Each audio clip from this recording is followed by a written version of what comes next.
যারা জীবন দিয়েছে, যারা বিভিন্ন অত্যাচারিত নির্যাতিত হয়েছে, তাদের সেই মূল্যায়নকে কখনো বৃথা দিতে দেওয়া যায় না। এবং এইবারকার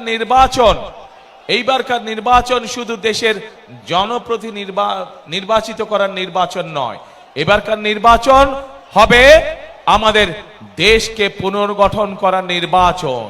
গত এক যুগ ধরে বাংলাদেশের মানুষ তাদের যেমন রাজনৈতিক অধিকারকে প্রয়োগ করতে পারে নাই, তারা কথা বলার স্বাধীনতা পায় নাই, ঠিক একইভাবে বাংলাদেশের মানুষ তাদের অর্থনৈতিকভাবে প্রতিষ্ঠিত হওয়ার অধিকার থেকে অনেক পিছিয়ে গিয়েছে।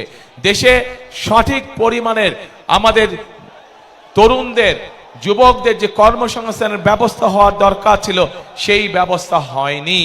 দেশের নারীদের, মা বোনদেরকে মূল্যায়ন করার জন্য তাদের যেই স্বাবলম্বী করে গড়ে তোলার কথা ছিল, সেইটি হয় নাই।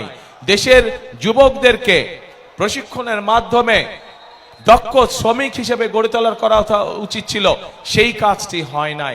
দেশের কৃষকদের অর্থনৈতিক মেরুদণ্ড সহযোগিতা করার জন্য, অর্থনৈতিকভাবে সহযোগিতা করার জন্য যেই সহযোগিতা করা উচিত ছিল, সেই কাজটিও করে নাই বিগত স্বৈরাচার সরকার।